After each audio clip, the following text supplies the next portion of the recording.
প্রথম আলোর প্রধান শিরোনাম, তরুণেরা চান শিক্ষা স্বাস্থ্যে সংস্কার, মব ও আইন শৃঙ্খলা নিয়ে উদ্বেগ।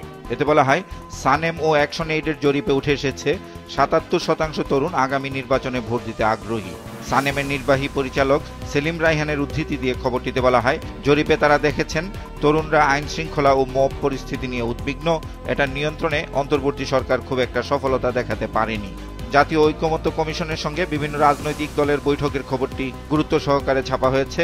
শিরোনাম, পর্যায়ক্রমে উপজেলায় আদালত সম্প্রসারণে একমত দলগুলো।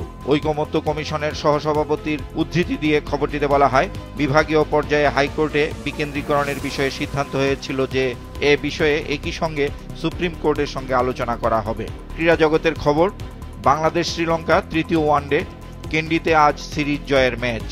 শেষ পৃষ্ঠায় প্রকাশিত আরেকটি বিশেষ খবর, স্থানীয় নির্বাচনে দলীয় প্রতীক বাতিল হচ্ছে, 4 অধ্যাদেশের খসড়া।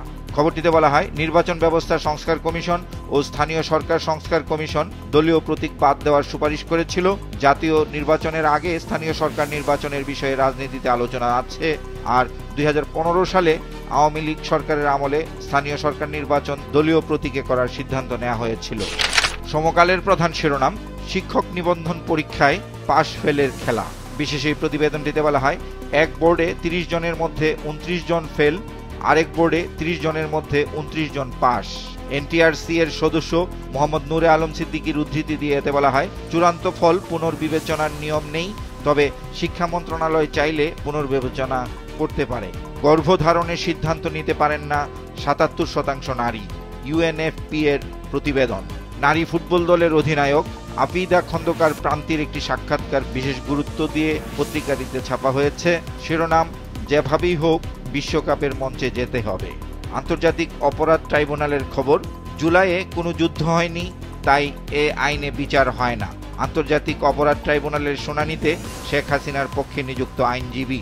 এতে বলা হয়, অভিযোগ গঠনের শুনানি শেষ, আদেশ বৃহস্পতিবার। ব্রিক্স সম্মেলনে যৌথ ঘোষণা নিয়ে শেষ পৃষ্ঠায় প্রকাশিত খবর, শুল্কে বিশ্ব অর্থনীতি ঝুঁকিতে, গণহত্যায় ইসরায়েল। রাজনৈতিক অঙ্গনের খবর, জাতীয় পার্টি বিরোধীদের ছেড়ে দিলেন জিএম কাদের। এতে বলা হয়, আনিস হাওলাদার ও চুন্নুকে সব পদ থেকে অব্যাহতি, নতুন মহাসচিব ব্যারিস্টার শামীম। যুগান্তরের প্রধান শিরোনাম, এনবিআর আন্দোলনের 61 দিন, কাশিমবাজার কুঠির ষড়যন্ত্র।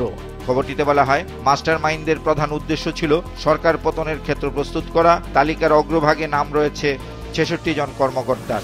আর ভুল বুঝিয়ে কাজে লাগানো হয় তরুণ মেধাবীদের, ঢাল হিসাবে ব্যবহার করা হয় কয়েকজন নারী কর্মকর্তাকেও। দ্বিতীয় প্রধান শিরোনাম, দুদক, জনপ্রশাসন, বিচার বিভাগ ও নির্বাচন ব্যবস্থা, 587 প্রস্তাবের 436টিতে একমত বিএনপি। ঐকমত্য কমিশনের সংস্কার প্রস্তাব। খবরটিতে বলা হয়, সংবিধান সংস্কারে 131 সুপারিশের বেশিরভাগে সম্মতি। আর পুলিশ সংস্কারে চূড়ান্ত আলোচনা হয়নি, তবে র্যাব বিলুপ্তি সহ প্রায় সব বিষয়েই ঐকমত্য। আন্তর্জাতিক অপরাধ ট্রাইব্যুনালের খবরটি প্রথম পৃষ্ঠার দ্বিতীয় ভাজে বক্স আকারে ছাপেছে পত্রিকাটি। শিরোনাম, অভিযোগ গঠন বিষয়ে আদেশ 10 জুলাই, ট্রাইব্যুনালে হাসিনার বিচার দৃশ্যমান। এতে বলা হয়, 2টি মামলা চার্জ গঠন পর্যায়ে ও অভিযোগ আমলে নিয়েছেন 2টি মামলার।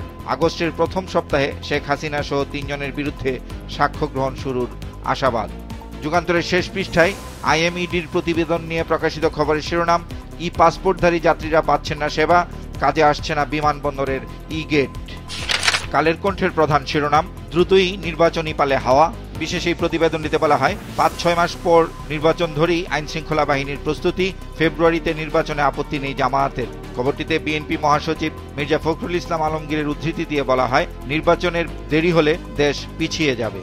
এই প্রতিবেদনটির পাশাপাশি প্রকাশিত আরেকটি খবরের শিরোনাম, সানেমের জরিপ, তরুণদের মতে বিএনপি 39%, জামাত 22%, এনসিপি 16% ভোট পাবে। দ্বিতীয় প্রধান শিরোনাম, কেন্দ্রীয় ব্যাংকের সিদ্ধান্তহীনতায় স্থবির ব্যবসা বাণিজ্য বিনিয়োগ। খবরটিতে বলা হয়, আগের সরকারের ভুল নীতির রেশ চলছে এখনো, নীতি আছে কিন্তু দ্রুত কার্যকরে সীমাবদ্ধতা, সিদ্ধান্ত বাস্তবায়নে চলে যায় মাসের পর মাস।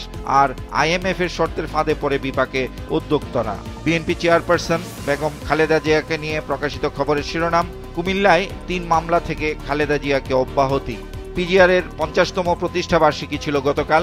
এ নিয়ে প্রকাশিত খবরের শিরোনাম, পিজিআর এর 50তম প্রতিষ্ঠাবার্ষিকী, সদর দপ্তরে রাষ্ট্রপতিকে অভ্যর্থনা। মিডিয়ার উপর অযাচিত হস্তক্ষেপ ও সাংবাদিকদের হুমকির ঘটনায় প্রকাশিত খবরের শিরোনাম, সাংবাদিকদের বিরুদ্ধে বিষোদ্গার ও হুমকি দুঃখজনক, অনভিপ্রেত, বিএফইউজে, ডিউজে ও জাতীয় প্রেস ক্লাবের নিন্দা। আজকের পত্রিকার প্রধান শিরোনাম, অর্ধেক শিক্ষকে চলছে মেডিকেল, সরকারি 37 মেডিকেল কলেজে শিক্ষক সংকট। বিশেষ এই প্রতিবেদনটিতে বলা হয়, অধ্যাপক পদে ঘাটতি রয়েছে 64%, সহযোগী অধ্যাপক 45%, সহকারী অধ্যাপক 51% আর প্রভাষক পদে ঘাটতি শতকরা 12%। জাতীয় রাজস্ব বোর্ড নিয়ে প্রকাশিত খবরের শিরোনাম, 100 টাকা রাজস্ব আদায় করতে খরচ 30 পয়সা। এতে বলা হয় 2022-23 অর্থ বছরে আদায় 3,28,885 কোটি টাকা। একই অর্থ বছরে মোট প্রশাসনিক ব্যয় 982,84 লাখ টাকা। 100 টাকা প্রত্যক্ষ কর আদায়ে ব্যয় 17 পয়সা, পরোক্ষ করে 18 পয়সা। আর যুক্তরাষ্ট্র সহ OECD-ভুক্ত দেশে 100 টাকা আদায়ে গড় ব্যয় 70 পয়সা। কিডনি পাচার নিয়ে পত্রিকাটির শেষ পৃষ্ঠায় প্রকাশিত আরেকটি খবরের শিরোনাম, বাংলাদেশিদের কিডনি পাচার হচ্ছে ভারতে, আল জাজিরার প্রতিবেদন। বাংলাদেশ প্রতিদিনের প্রধান শিরোনাম, তরুণদের দৃষ্টিতে এগিয়ে বিএনপি, সানেম অ্যাকশন এইডের জরিপ। এতে বলা হয়, বিএনপি 38.76 আর জামাত 21.45% ভোট পাবে বলে জরিপটিতে বলা হয়েছে।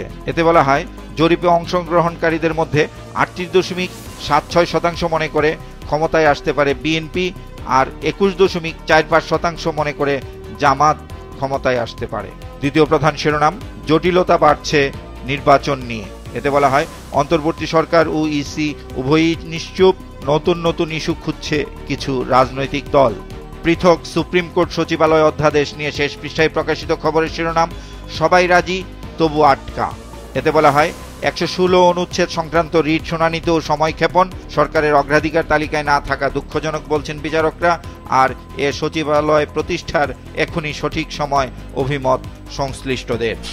দৈনিক কালবেলার প্রধান শিরোনাম, নজিরবিহীন অনিয়মের নজির জনস্বাস্থ্যের প্রকল্পে, নিরাপদ স্যানিটেশন ও সুপেয় পানির অনিরাপদ অবকাঠামো। বিশেষ এই প্রতিবেদনটিতে বলা হয়, পাবলিক টয়লেট, টুইন পিট ল্যাট্রিন, হাত ধোয়ার স্টেশনে নিম্নমানের সামগ্রী, মেঝে দেবে ভেঙেছে টাইলস, নষ্ট হয়েছে ফিটিংস, দুর্বল দরজা। প্রকল্প শেষের আগেই পরিত্যক্ত হাত ধোয়ার স্টেশনগুলো। দ্বিতীয় প্রধান শিরোনাম, এনবিআর কর্মীরা উৎকণ্ঠায়। প্রতিবেদনটিতে বলা হয়, সুন্দর কর্ম পরিবেশ ফিরিয়ে আনাই এনবিআর এর বড় চ্যালেঞ্জ।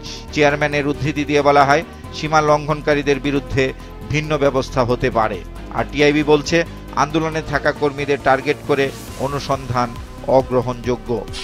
দেশ রূপান্তরের প্রধান শিরোনাম, স্বরাষ্ট্রের চালে 3 ডিআইজি, থেমে আছে ফাইলটি। এতে বলা হয়, 1 ও 2 নম্বরে থাকা কর্মকর্তাদের বাদ দিয়ে পদোন্নতির প্রস্তাব, আর পদোন্নতি দিলেই তাদের দিতে হবে কমিশনারের মতো গুরুত্বপূর্ণ পদ। দ্বিতীয় প্রধান শিরোনাম, জটিলতা সৃষ্টি হবে বিচারিক ব্যবস্থায়, বিভাগে হাইকোর্ট। এতে আরো বলা হয়, হাইকোর্ট বিকেন্দ্রীকরণ না করতে 36 বছর আগে আপিল বিভাগের রায় হয়েছে, বিচার বিভাগের বিষয়ে সিদ্ধান্ত হবে সুপ্রিম কোর্ট ও সংবিধানের আলোকে।